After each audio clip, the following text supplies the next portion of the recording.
We'll record. Cool. All right, week 1 is here. Welcome to the Doghouse Podcast. Been excited about this guest coming on. We got Brian from Clemson Football Live and Bobby Durkins. How are we doing today, Brian? Man, I'm doing great. Thanks for having me on. Yeah, really appreciate it. Big time matchup.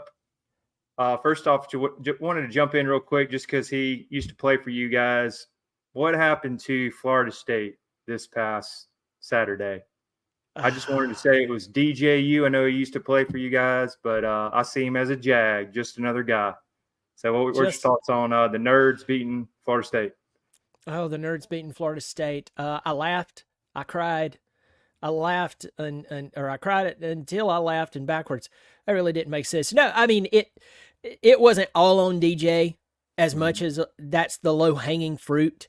Oh, yeah. He's getting a lot of blame, but if you watched, I believe it was the first offensive play that Georgia Tech ran, their offensive line shoved Florida State's defensive line like 4 or 5 yards that way.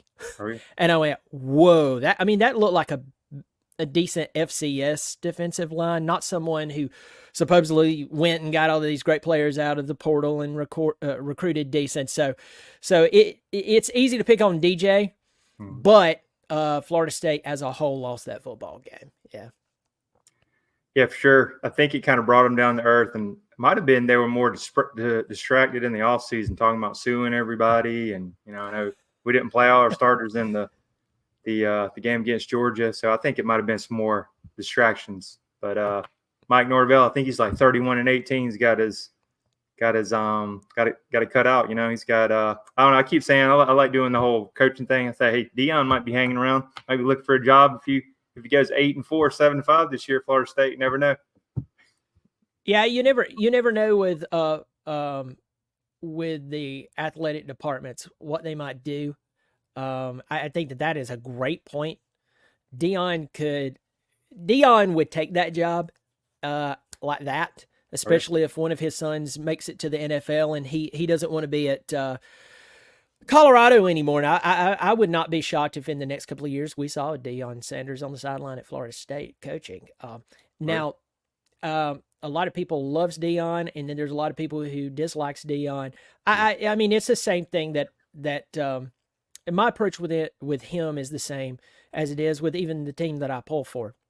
The truth is the truth, no matter if I don't like it, right? And so Deion was an incredible athlete. I think one of the best athletes to ever play football, and he's a legend. When it comes to coaching, he is a figurehead, and he knows how to market certain products, and he knows how to build hype. But we know that once you get it to a certain level of college football, I mean, take Kirby Smart. Let's take Dabo Swinney. I really refer more to Dabo Swinney during that 2014 to 2019 era. Right. But you take those two guys, when you get to the level of college football that they were in and that Georgia is still in, you're going to play incredible football teams who, from top to bottom, can play, has developed their players, and they can scheme. They can make in-game adjustments. And at that moment, slogans and hype and all that bunch of stuff, it doesn't matter. So I think that Deion is fantastic at building hype. I think he's really good for a job like Jackson State or maybe Colorado. But getting into Florida State, I think it would wear off in a couple of seasons, and they'd probably be like, "What have we done?" We need someone who can actually come in here and coach and lead the team. So it'll be interesting to see if any of this ever comes to pass. Completely agree, and I think Florida State fans after last weekend would definitely need some of our sponsor of the show, VivaTequilaSeltzer.com. 0 carbs, 0 sugar. One of my personal favorites is the watermelon. They also have huckleberry grapefruit, great for tailgate, great for at the beach, around the golf, 18 holes. So definitely check it out for 20% off. Doghouse 20. Again, that's 20% off. Doghouse 20. VivaTequilaSeltzer.com for second year. Great sponsor of the show. So jumping right into it. Georgia, Clemson. I actually was looking at the rivalry of this, and I know they're so close together. What is it, about 60, 80 minutes, something like that, or I forget how close they were, maybe even closer. And they used to play back in the 80s and the 90s. And Georgia's, I was surprised, I'm just doing a little research, has actually won like 7 of 8. I didn't realize that. Not taking dad, I just didn't realize it. And I know they used to play all the time. Very close game. I went to that game in 2021 in Charlotte. And I kind of feel like they're kind of going both ways. But just looking recently, I mean, you guys dominated in the 80s over us, winning that national title. But always been a really close series. And I think everyone always wondered why, we haven't played more. But just wanted to see your thoughts. Do you think that the programs are kind of going in two separate ways? And I think it kind of went back to Georgia winning that 2021 game. It was definitely a close defensive battle, 10-3, got a pick 6. Just wanted to see your thoughts on kind of where the programs are going. Yeah, I mean, I think, all right, let me go ahead and give my preface. I'm a huge Clemson fan, grew up right outside of Clemson, love my Tigers. And when I say I grew up right outside of Clemson, I mean right outside of Clemson. And it's part of the community that I'm part of. It's not just a school that, I enrolled in and got a degree, which I didn't go to school there. But my point is it's almost like a family affair for me. So it's tough to tell the truth, and the bigger the fan you are, the more emotionally charged you are.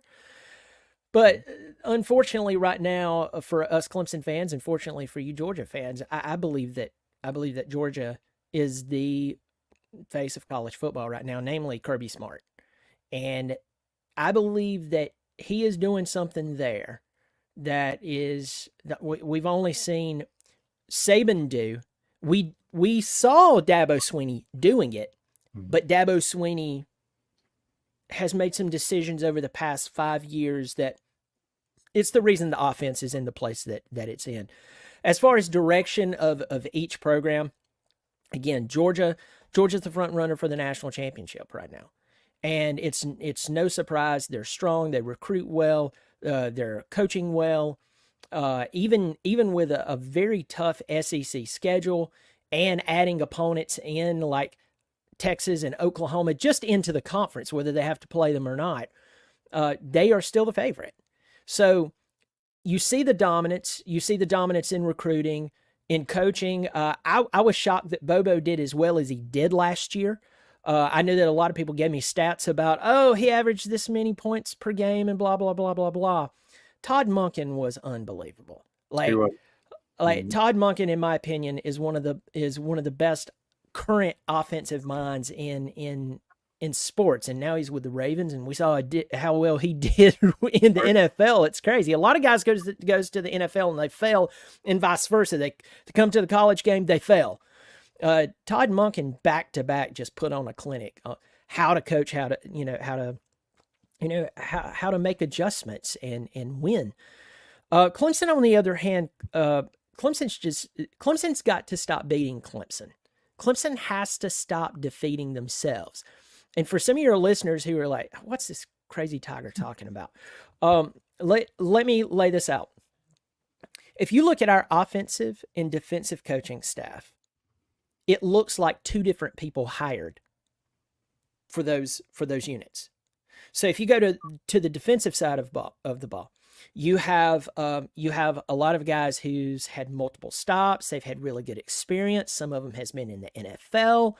A lot of them are highly respected over whatever position they coach. Like Nick Eason, we brought Nick Eason back. He was at Auburn. He was in the NFL. He played at Clemson a long time ago, but the guy had multiple stops. He's highly respected. Brought him back home. It makes sense. Guys like Mike Reed coaching our DBs. The guy is unbelievable. He was at NC State before. He's been at Clemson for the entirety of this great run that we've had, and up until the past few years.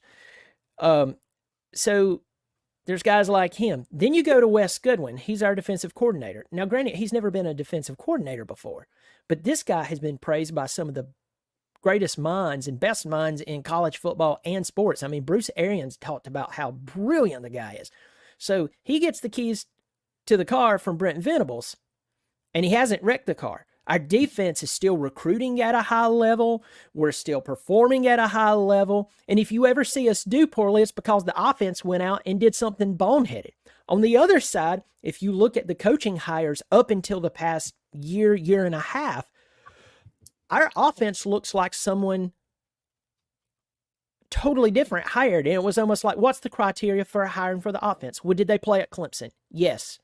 Did they possibly play in the NFL? Yes. Have they ever said anything nice about Clemson? Yes. You're hired. Right. And that happened over and over again. Before Garrett Riley was brought on, Trey, you need to notice this. Our former offensive coordinator, who I think is still an analyst for y'all, Brandon Streeter might have moved on, I don't know, but I know he was an analyst for you last year. Right. He played quarterback at Clemson. He did go on and have some coaching roles at, I think, Richmond and maybe one other place, but he came back to Clemson. He was the quarterback's coach. When Tony Elliott left, took the job at Virginia, Brandon Streeter becomes our offensive coordinator. That was the very same year that DJ took over as the quarterback. All right. Clemson fired him after 1 year. And this guy had been in the program for a while. At the same time, CJ Spiller, great athlete, loves Clemson. CJ seems like a great guy. I will not pick at him that much, but he had never coached before. He's running backs coach at Clemson. Tyler Grisham, a guy who was very talented, wide receiver, played for Clemson, went to the NFL for a little bit. Who did they replace Jeff Scott with? Tyler Grisham. We've had problems with the wide receivers, but we really don't know if maybe you could blame it on the offensive line because the offensive line's not giving our quarterback enough time. And the receivers to break out of their stems and so on. You get where I'm going here. But he had never coached anywhere but Clemson. He never had any coaching experience that I know of except for Clemson. Then you go to the offensive line. Matt Luke just hired him to replace a former Clemson player who his only coaching experience, I think, was 2 years at Georgia State in some role. This entire coaching staff on the offensive side has, until recently, has been absolutely laughable. And the on-field results speaks for itself. Once again, the defense performs very well. The offense, anemic and has no identity. And when you look at the coaching, you can really start there, and it just makes sense. It just makes sense. So if I'm a Georgia fan and I'm like, is it the transfer portal and is it NIL and blah, blah, that's low-hanging fruit, and that's the easiest excuse. But this actually goes back to about 2019 when certain hires started to be made. And it was like, if you played at Clemson and you might have said something nice about Clemson, maybe you were fortunate enough to make it to the NFL for a few years, you can come back and coach at Clemson. It doesn't matter if you know what you're doing or not. And that's exactly what happened. Yeah, I love all the breakdown on that. Very, very knowledgeable. I will say Matt Luke was a great hire. And I had Mason Short, who was a big-time four-star commit. Loved him. Ended up committing to Georgia. He was from Evans. My nephew played lacrosse there. Love Matt Luke because of that relationship. Chris Rump. Actually, I know his brother here in Charlotte. We used to work out together at at one of the fitness connections here. So we were always texting about it. They were all together. He sent me a picture at the Masters. They were all playing. Dabo was there with Chris Rump and his brother. So anyway, really? Small world. So definitely really good hires. My other question I wanted to, and then some people are saying, is this going to be Garrett Riley's offense this year? Because it seems like some other people had their hands in the kitchen last year. So I want to get your thoughts on that on the offense. You're asking some great questions, and all of these I can talk for a very long time about. We don't know, right, as Clemson fans. We really don't know who was running the show last year. Right. Coach Sweeney was asked about it, and his reply was, Garrett's not on a short leash. And you're like, well, a leash is a leash. So you could be a long leash, but it's still a leash. And then he went on to allude in some form of saying that he had to learn Clemson's offense. Well, let's back the trolley up for some of your viewers here. Let's talk about Garrett Riley. We know who his brother is. Garrett Riley's only been coaching professionally for about 12 years, maybe 13. He's a younger guy, I think around 34. and he's had a meteoric rise. Stops at Kansas, Appalachian State, SMU. Of course, he was at TCU for 1 year, gets them to the national championship. Of course, y'all absolutely drug them 65-7. He couldn't even get, over 200 yards, didn't even reach the 200-yard mark. But Clemson brings him in, and it just looks so mundane. And so we know that Garrett Riley is an opportunist. He wants to be a head coach, and you can't blame him. His brother has done it. But he comes in, and the offense just looks just weird. There's no creativity. And then there's rumors that Dabo was helping call plays. Pause there for any of your viewers who has absolutely no clue about Dabo. Dabo was a wide receiver coach.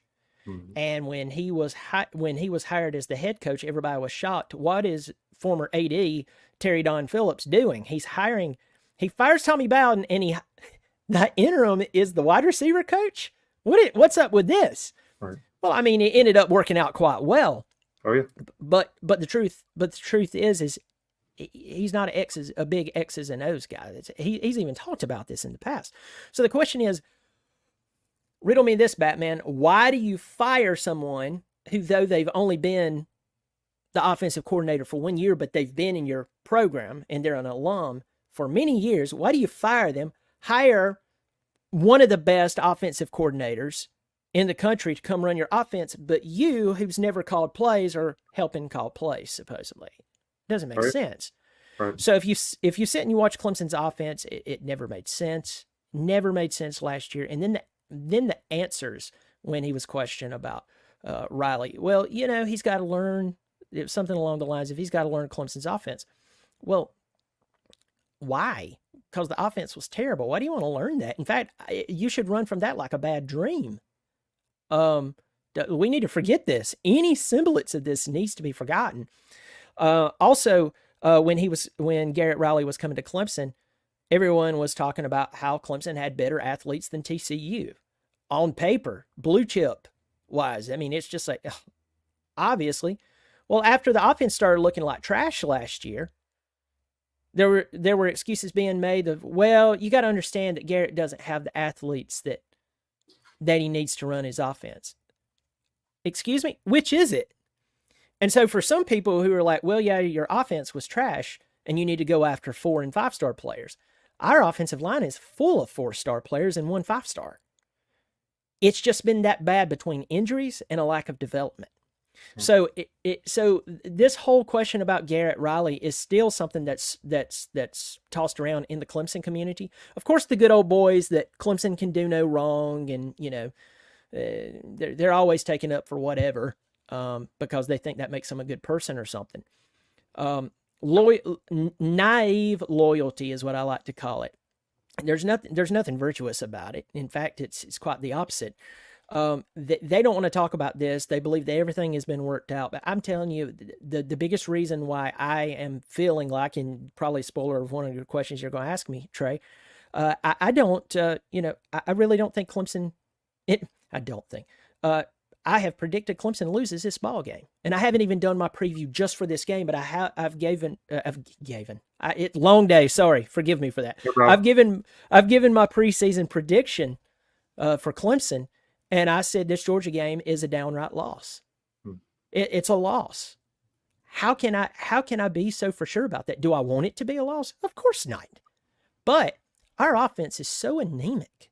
Right. Our offense has proven nothing. And everybody can sit here and take shots at Cade Klubnik all they want to, but who they really, really need to start looking at is the offensive coaching staff. Mm-hmm. Years past, and who put them there. And go from there. But who knows who will be calling plays? Who knows who will be responsible for the offensive game plan against you guys? But I will tell you this, and I made this prediction yesterday. In fact, I did a video yesterday talking about Garrett Riley. Is this a make or break for him? Not only for Clemson, but for his career. And I said that if this season is anything like last year, he and his inner circle are going to get together and they're going to find a way out of Clemson, because this would be the worst performance he's ever put on in the entirety of his young yet meteoric career. So, Wow. It's like a hot mic drop there. Yeah. Yeah. Well, there's some mics I don't like to drop, but you either lie or you tell the truth, There you and go. that's one of them. I like great breakdown and analysis like there. Deep dive into that. I really like it. Jumping right into it, we'll do a little preview here. So we got Georgia versus Clemson, 13.5 point spread. It's kind of moved a little bit. I think it opened to like 14. Mercedes-Benz. Another quick question for you. How about this 12 o'clock kickoff? I was a little annoyed at first. I got over it the last couple of months. But what's your thoughts on that? I can kind of see it's all about ESPN, but ABC, I don't like it. But what's your thoughts? Yeah, I was a little irritated over it as well. The rumor is they're trying to ESPN, ABC is trying to go head to head with Fox. What is that? Oh, yeah. Big noon kickoff. Right. Which, by the way, I love competition in the market because it creates a better product for the viewer. And I thought that Fox. This is kind of off the subject, on the subject. I thought Fox did a heck of a job, really stepping in and doing what they've done so far. So hopefully ESPN and ABC will step up. But I think that a lot of it has to do with that and trying to compete with that. I think that a lot of people would actually enjoy watching Georgia and Clemson a lot more than Notre Dame and Texas A&M. Oh, yeah. So it's just really interesting. I think that if Clemson's offense had their act together and was playing more like the defense with the intensity, this would probably be a 5-point toss-up differential in the game, and it might have got I don't know, 8 o'clock kickoff or something like that. But yeah, it was very interesting. It was a head scratcher, especially having Clemson ranked 14, Georgia ranked 1. It's the most highly ranked between two teams, but is what it is. It at least gets your Saturday, gets it over with all the stress. So around 3:30 or 4, you can either you're happy cracking a cold one or whatever. So yeah, looking at the matchup. So it's going to be second year in the system for Garrett Riley. I know you mentioned him. Got Cade Klubnik coming back. Got Phil Mappa, who's impressive running back. Got Matt Luke, who I know he can't come in and make miracles, but he's going to be able to hopefully improve the O-line. Your D-line is great. Coming from the Georgia side, where hand-wringing is, we don't know if Trevor Etienne's going to play. Kirby's being very coy. So if he doesn't play, we got Roger Robinson's out with turf toe. So you got Branson Robinson coming off a knee injury, tore like 2 ligaments. They're going to put him on a pitch count. Nate Frazier, who's turning heads, but you still got a true freshman, and you got 3 other freshmen, Cash Jones, Perd walk-on. So from a Georgia fan, I'm like, I hope we're not going to try to run it at you. We might do a lot of dinking and dunking. Carson Beck, supposedly one of the better quarterbacks. I will say I'm pumping the brakes on the whole, Carson Beck. I'm not sure about putting him in New York yet. I know he had a good year last year, but, if you look at his numbers, they're pretty good numbers. I want to say okay, but, 26 touchdowns, 9 picks. He had 3,000 yards. Like, you got to get maybe that 35 to 40 touchdowns, over 4,000 yards to get to. So a lot of questions. Got a good O-line, but I might match up with that. So I'll go ahead and make my pick here. You guys are going to hang around, and don't be surprised. I'll make this. Here's my little bold statement. Georgia is infamous last year giving up a touchdown on the first drive. Don't be surprised if Georgia gives up 7. It's almost like we just need to go ahead and give you 7. You guys are going to hang around. I don't think you guys cover. Or I'm sorry, I don't think Georgia covers. So I would take Clemson in the points, but I'm going to say 1-score game to the 4th. We got a little bit more depth. Cade Klubnik might turn the ball over. I'm going to go 30-17. But you guys are going to hang around and make it close. We're going to have a lot of hand-wringing, and hopefully we can get out with no injuries. But that's my pick. 30-17. Yeah. We score 17 points. Yeah. In my head, I'm going, so the defense scores 14 points? This is great. That's actually realistic to a point that our defense would actually do that, because I cannot overstate how much our defense has kept us in games. It'll be interesting to see how y'all approach us, because even though we lost Tyler Davis, Rook, Xavier Thomas across the front, Of course, we lost Nate Wiggins in the secondary and Andrew Makuba to Texas, which he was hurt most of last year, so he really didn't play that much. And we have guys who got experience because of that. It ended up working itself out. Really, the strength is our front seven. Right. The strength of Clemson is the front seven. And last year we had true freshman Peter Woods, who, listen to this, he played defensive tackle last year. Wow. 6'2", 315. We have now moved him to defensive end. He's that big, but he's that quick. Wow.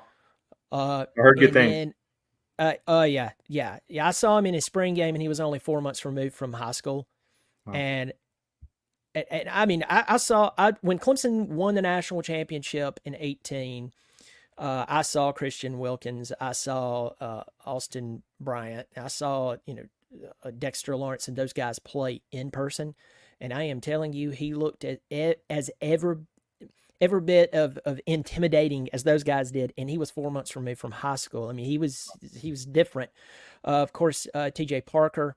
TJ Parker's the other defensive end. We got Kate Parton in the middle. He's a big human being. Y'all know what it's like to have a bunch of massive human beings on the front that's strong and they can move. Right. When we go to our linebacker core, you have Barrett Carter.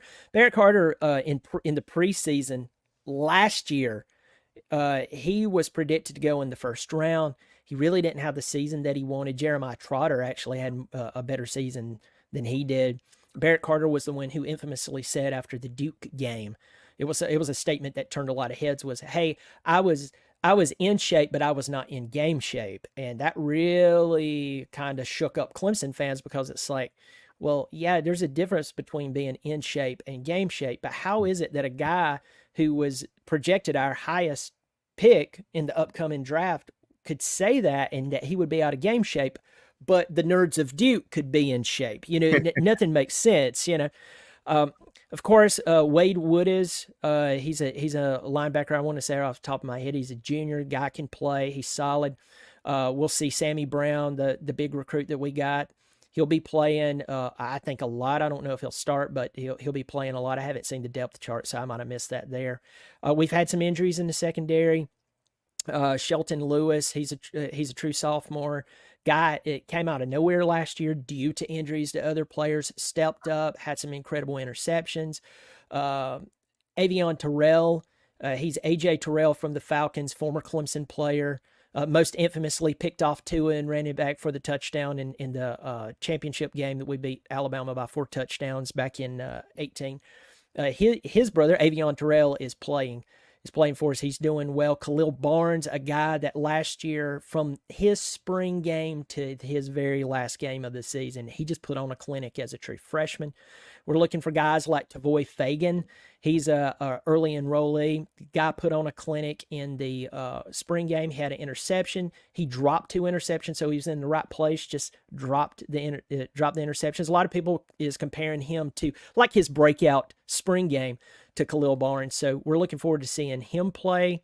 Corian Gibson, he's a true freshman. Now he was not an early enrollee, but the guy, he's got a lot of there's a lot of good things about him. So if y'all try to attack us over top, we do have, I think, a 5th-year senior, R.J. Mickens, back there. He's the old man of the group. He's the quarterback of the group. He's going to be yelling at the young guys like, "Hey, you can't do stupid stuff against a team like this." And so that's kind of where our hope is at. I always go back to it's our offense. We're worried about the offense, but if y'all try to run the ball, I think that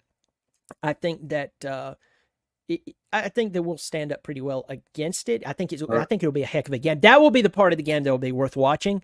But it's just, I'm just sitting there looking at the offense going, hey, we've got some good players here and there. Of course, the 2 new true freshmen. You mentioned Maffa. Maffa is 6'1", 230. He creates his own holes. I mean, the guy is just a beast. And he's not slow, but he's not super fast. But he's a guy that once he breaks through the line, you're like, hold on, he's quicker than I thought he would be. Right. We expect y'all to adjust to him and just stack the box and say, Cade, Cade, you gotta lead the team and make our offensive coordinator, whoever that may be, Right. to actually scheme against y'all. So that's where I am afraid that we lose the ball game. It's just a lack of offensive creativity, becoming one-dimensional, and then just becoming predictable. Could you give us a quick pick real quick, Brian? Hate to put you on the spot. I know you have it on your show, Clemson Football Live. Hey, make sure to subscribe. That's free. So can you make a little pick for us? Oh my God. I haven't done my pick for this yet, but hey, I'll do it. I'll do it on here. I don't care. I'm leaning more towards the game will be maybe I'll do reach 30 points, but I'm leaning somewhere around 30-10. Okay. 24 to 10, somewhere in there. I think y'all win by 2 touchdowns. If we come in and we play really well and the offense doesn't do a bunch of stupid stuff, we could see a closer game. We could see a 17-10 game, a 17-13 ball game. But if our offense comes out there and they're anything like they've been over the past 3 years, even though we've changed coordinators, you guys could beat us by 3 touchdowns plus. And it would get ugly quick. So, and it won't, and again, it would not be because of the defense. Our defense, if you ever see them perform poorly, like a few years ago when we went up to Notre Dame, looked like a bunch of lackeys, that was not on the defense. The offense continuously turned the ball over like deep in their own territory. So all Notre Dame has to do is sneeze good and they fall into the end zone. So a lot of people will be like, oh yeah, Notre Dame beat the trash out of you. And it's like, you didn't watch the game, did you? It wasn't the defense, it was offense. So that's my main concern. That's my main concern for this game. It's just the offense and its lack of creativity and mistakes. It's going to be a good one. I appreciate you making the pick there. I think it's going to be a close one. So it's going to be very competitive. And then, Brian, really appreciate you coming on. How do we follow you on social media and all the channels? Got you here on College Football Live. I got you at 4,000 subscribers, which is impressive. Also, check out Bobby Durkins too. I believe he's over 5,000 on that. Alter Ego Brian. That's an awesome channel, especially after Clemson wins. Yeah. I hope you'll drop by and say hello. Hope you'll subscribe, even if you hate Clemson. I hope everybody drops in. And hey, if you saw me on this channel, let me know that you saw me. You saw me here, and because it's always nice to hear from people who's like, "Hey, I saw you on Trey's channel." There you go. And I came over. So, yeah, it's always fun. Yeah, really appreciate it, Brian.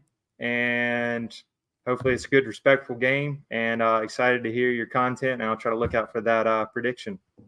Yeah, absolutely. Well, Trey, thanks for having me on. It's always a pleasure to just get to talk football, even with someone who pulls for the team that I'm quite sure is about to beat our tails. So there you go. Yeah, I appreciate it. Thanks again for coming on. Make sure to like, subscribe, share the podcast. And as Brian says, it's for free. So, yeah, support the channel. Really appreciate you coming on. Thanks again.